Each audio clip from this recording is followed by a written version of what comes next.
I came upon it in the 50s when I was going to school in Colorado. I grew up in California and I was traveling back and forth, and I used to like to explore. I still do. But I just found this canyon by exploration, and I was looking for shortcuts, just different routes going back and forth to Colorado. After the passing of legendary actor Robert Redford, his widow, Sybil Zegers, has finally decided to speak out about her beloved husband's tragic death. In a stunning revelation, Zegers has shared intimate details about Redford's final days, painting a vivid picture of the Hollywood icon's private struggles and the heart-wrenching events that ultimately led to his untimely demise. But what untold story has Sybil Zegers revealed? And what secrets of Redford's life have remained hidden until now? Join us as we explore the true Robert, the man behind the face on camera. A young life tested by illness, Robert Redford faced many challenges in his youth. His early years were marked by illness, anxiety, exploration, and the tragic death of his mother. These obstacles shaped him into someone with both a strong and vulnerable core. Redford's life changed drastically at the age of 11 when he was diagnosed with polio. This disease, which had plagued families worldwide, instilled immense fear in households. Polio was not merely an illness, but a word that evoked dread among children and parents alike. Entire communities felt powerless as they watched its devastating effects. Some children left disabled, others reliant on breathing machines, and some who never recovered. As a young boy, Redford fell ill after a swim in the sea. The sickness crept in unexpectedly, leaving him bedridden for weeks, too weak to move or enjoy the life of a typical child. Fortunately, his condition was not severe enough to require the dreaded iron lung that haunted so many. Yet the memories of those frail days lingered with him, and the fear of what might have happened never truly left. Even after his recovery, the experience remained a defining shadow. Years later, while working on a project related to the Salk Institute, he reflected on his near miss with polio. The discovery of Jonas Salk's vaccine, which came not long after his illness, felt like a miracle to Redford, a moment when optimism triumphed over fear, holding deep personal meaning for him. Polio also became a strange source of opportunity. During his recovery, his mother suggested a trip to Yosemite National Park, hoping that nature's beauty and fresh air might restore his spirit. The visit proved transformative.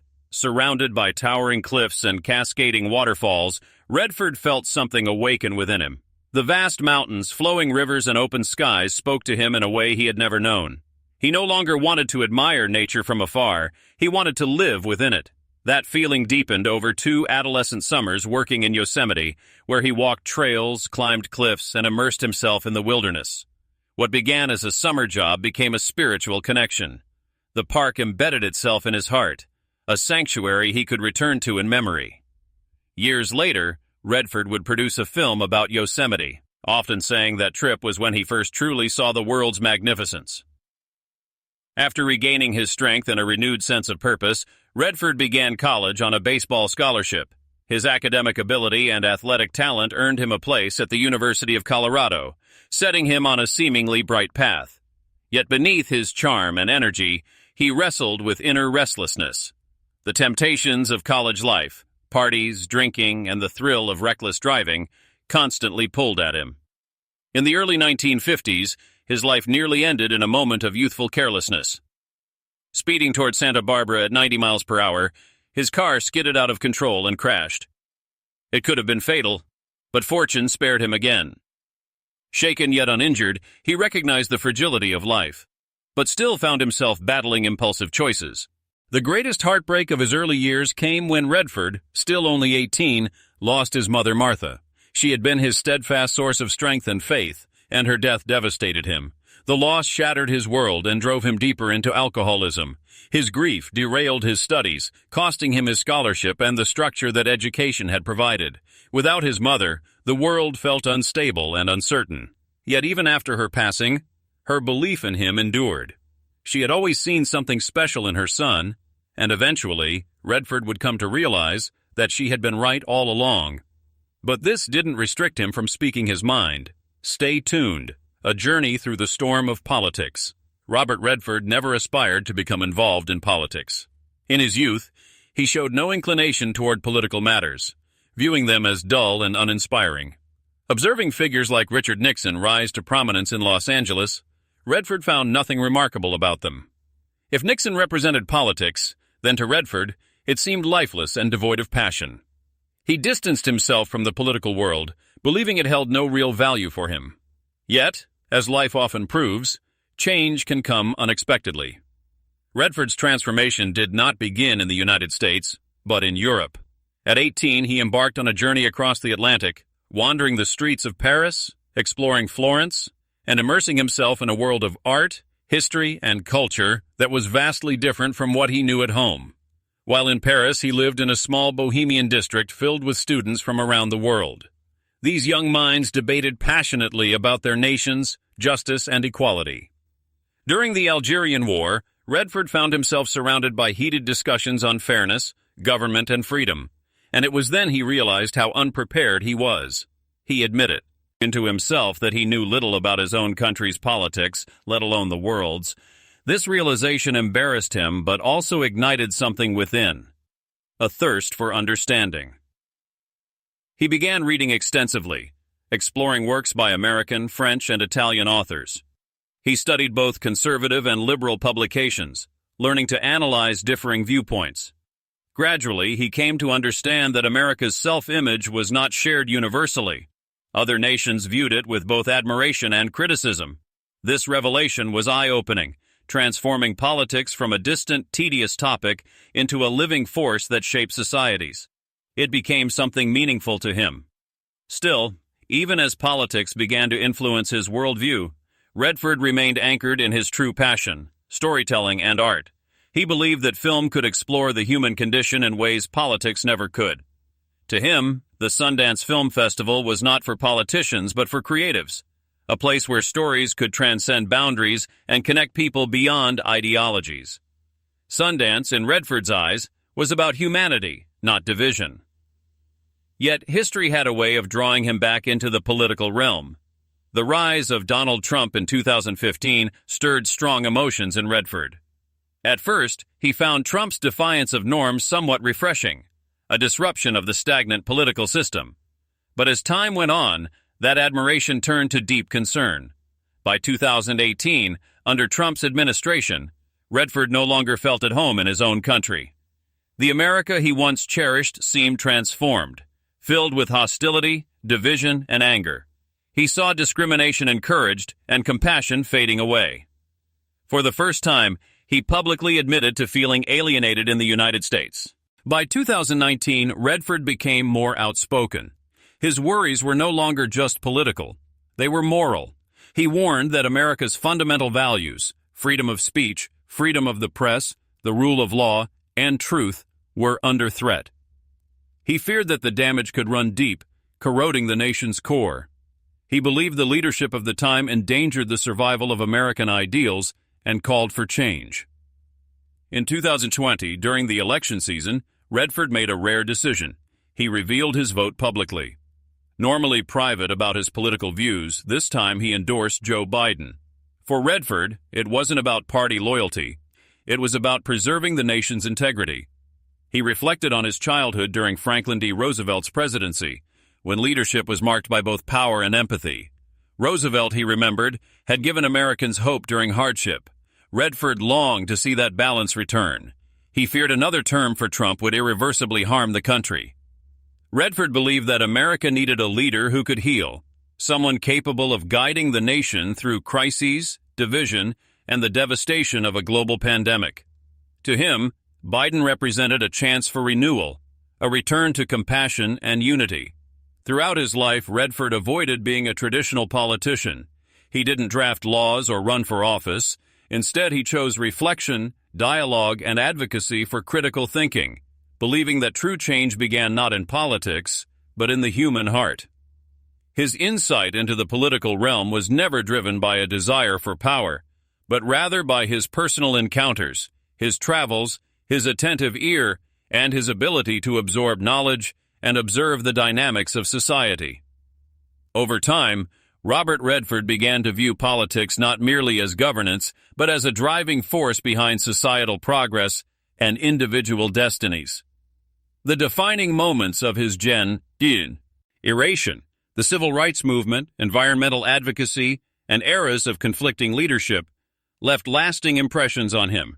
Each of these experiences deepened his belief that politics was not just about authority, but about compassion and responsibility toward people.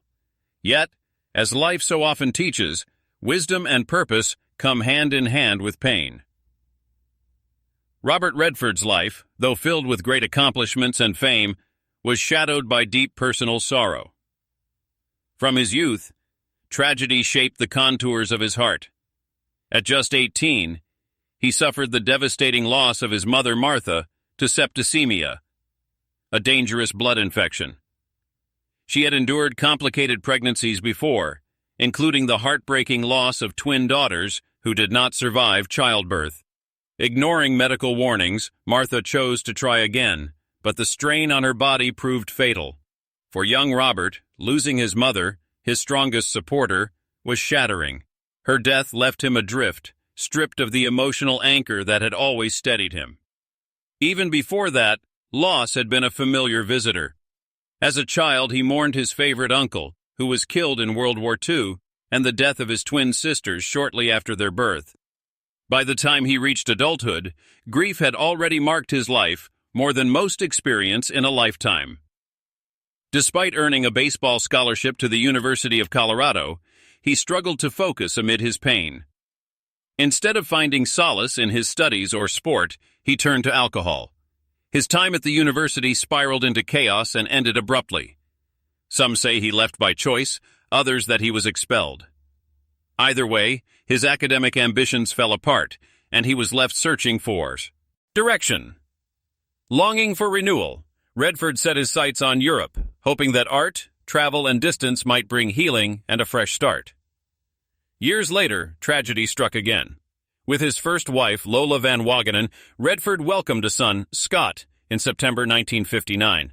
But only 2.5 months later, the baby died of sudden infant death syndrome.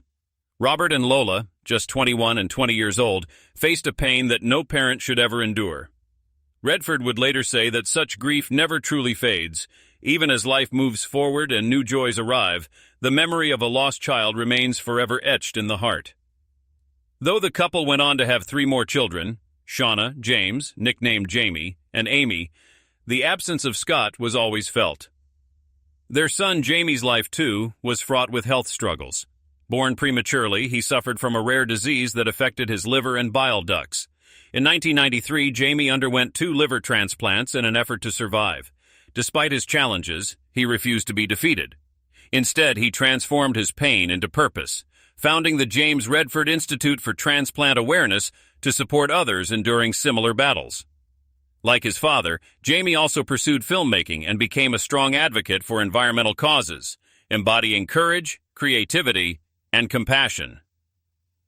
But in October 2020, heartbreak visited Redford once more when Jamie passed away at the age of 58 due to cancer. Losing one child is an unbearable sorrow. Losing 2 across a lifetime is a wound beyond words. Yet Redford carried his pain with quiet strength. He often reflected that grief never truly disappears. It lingers softly, revealing itself in reflective moments, memories, or simply in one's outlook on life. The emotional toll of these losses also strained his marriage. Redford's demanding career and inner battles created distance between him and Lola. After 28 years together, they decided to divorce in 1985. Still, they never turned their backs on each other. Their shared history and mutual respect endured as they remained close for the sake of their children and the love they had once so deeply shared. Through all his fame and brilliance, Robert Redford's life was not just a story of triumph, but also of loss, of love found and love that slipped away, of public success and private pain that shaped the man behind the legend. One of the most touching aspects of Robert Redford's life was his lifelong quest for love, a journey filled with moments of joy, heartbreak, and quiet resilience. In his early 20s, back in 1958, he met Lola Van Wagenen, a spirited college student whose warmth immediately captured his heart.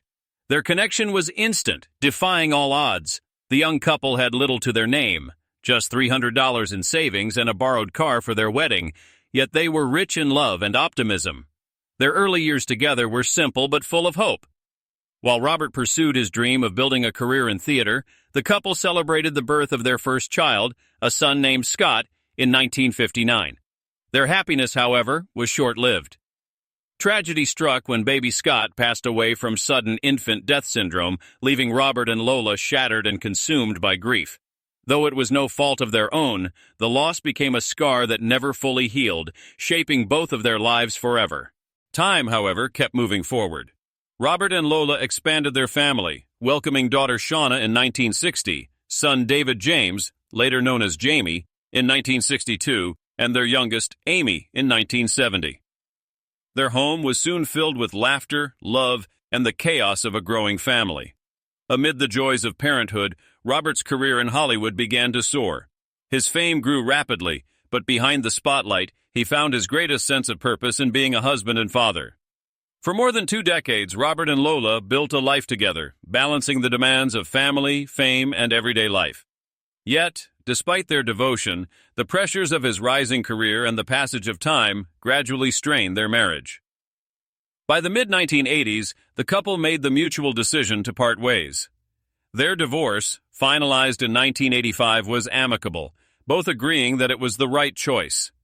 Though Robert felt sadness, he accepted the end with grace, having always hoped their love might last forever. Even so, he never held bitterness toward Lola. Instead, he continued to speak of her with deep respect, grateful for the years they shared, and proud of the family they had raised together. Their joy, even after parting, came from watching their children grow into strong, compassionate individuals. Unlike many high-profile Hollywood breakups marked by scandal or resentment, theirs was defined by dignity, kindness, and lasting friendship. After his divorce, Robert's romantic life went through several changes. He was linked to a few women, though none of the relationships lasted long. In 1987, rumors swirled about an affair with Brazilian actress Sonia Braga after they worked together on the Milagro Beanfield War, which Redford directed. Neither of them confirmed or denied the speculation. Later, in the early 1990s, Redford became close to Swedish actress Lena Olin during the filming of Havana. Their chemistry extended beyond the set, but by 1991 their relationship quietly faded. Then in the mid-1990s, he was occasionally seen with costume designer Kathy O'Rear, appearing happy together at public events, though that, too, was short-lived. After years of fleeting romances, Redford, now older and more introspective, longed for something deeper and lasting. Despite his immense success, he felt an emptiness that fame couldn't fill. Having spent over 2 decades married and then years alone, he craved genuine companionship and emotional intimacy. Dating, however, was never something he felt comfortable with. He often found the idea awkward and unnatural. That changed unexpectedly in 1996 at his beloved Sundance Mountain Resort, the serene retreat he had founded in 1968, nestled among the forests and peaks of Utah. There, amid the calm of nature, Redford met Sibylle Sagers, a German artist and environmental activist, in a chance encounter while she was skiing, and he was overseeing his mountain sanctuary. Their meeting was refreshingly unpretentious. No Hollywood glamour, just 2 people crossing paths in the quiet of the mountains. What struck Redford most was Sibylle's sincerity. She admitted that she knew little about his fame or film career. Out of curiosity, she later watched fragments of his movies, but even without them, she seemed to understand who he truly was. That rare authenticity sparked something profound between them, marking the beginning of a new and lasting chapter in Robert Redford's life. This refreshing perspective allowed Robert to be seen as more than just a beloved star, he became known as a genuine and down-to-earth individual. From that point onward, a tender connection began to blossom between him and Sibylle. Their relationship grew naturally and peacefully, without the need for public displays of affection. Their love thrived in the quiet gestures, shared walks, thoughtful conversations, and a steady companionship that deepened over time. They often discussed art, nature, and their shared dreams, and their mutual devotion to environmental causes drew them even closer. Their love wasn't just personal, it carried a larger purpose. In 2009, after years of friendship and deepening affection, Robert and Sibylle married in an intimate ceremony in Hamburg, Germany. There was no glamour or extravagance, only a sincere declaration of love. By marrying Robert, Sibylle also became a stepmother to his daughters, Shauna and Amy, forming a close and affectionate family. Robert often described her as the one who gave him a new beginning. Her European sensibility, youthful energy, and artistic vision brought a fresh light into his world. To him, she wasn't merely a partner, but a blessing, someone who added vibrancy and a new perspective to a life already rich with experience. Their bond was never about fame or appearance. It was grounded in shared values and purpose. In 2015, Sibylle founded The Way of the Rain, an organization dedicated to raising awareness about the environment through art and performance. Robert stood by her side as vice president, fully supporting her mission. Together, they embodied the idea that love can inspire positive change. Their hearts united not only in affection, but in a shared commitment to the planet. But just as life seemed to settle into its most meaningful chapter, tragedy struck. The world soon had to bid farewell to one of its most cherished figures. As the new millennium unfolded, Robert became increasingly selective about his film roles. No longer chasing fame, he focused on projects with meaning, stories that resonated deeply even if they weren't commercial hits. In 2000, he starred in The Legend of Bagger Vance, a film that combined quiet wisdom with grace. Later, in 2007, he both directed and acted in Lions for Lambs, alongside Tom Cruise and Meryl Streep. Though the movie received mixed reviews, it showed his courage in tackling divisive themes like war and politics, subjects many preferred to avoid.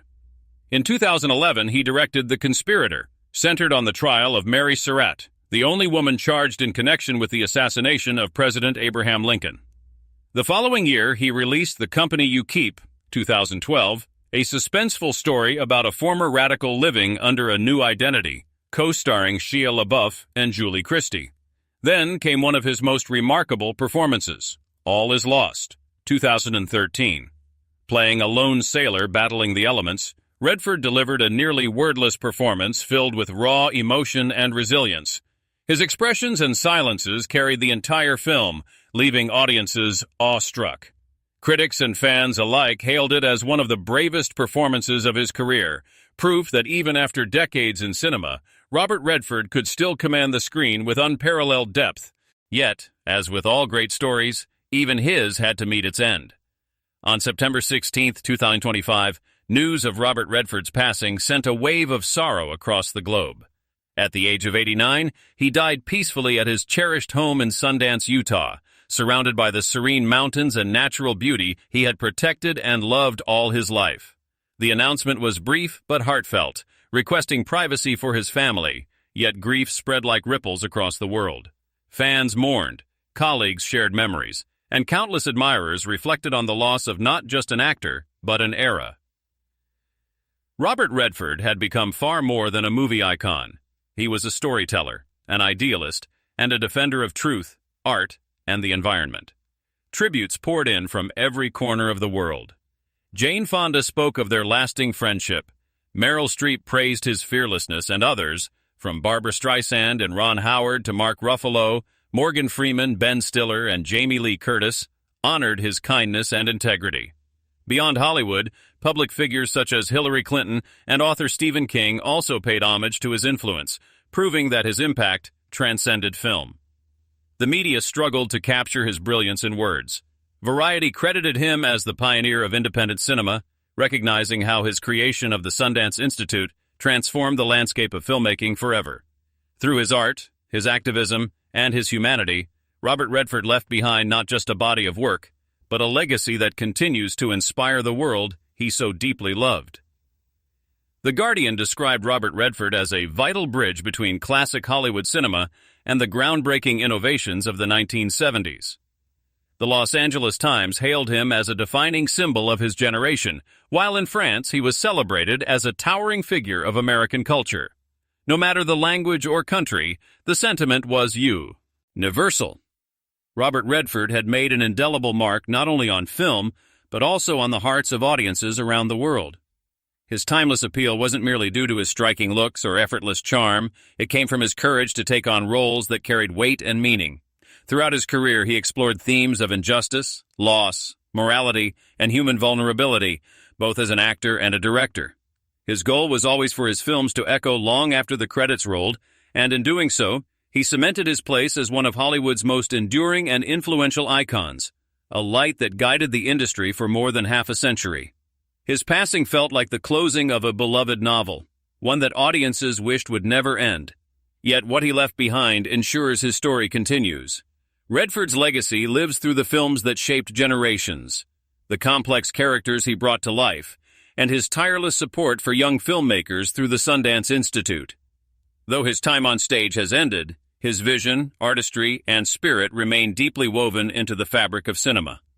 His influence continues to inspire artists and audiences alike, reminding the world that storytelling can still move, challenge, and connect us. What began at Sundance will echo for years to come, ensuring that Robert Redford's presence will forever be felt in the world of film.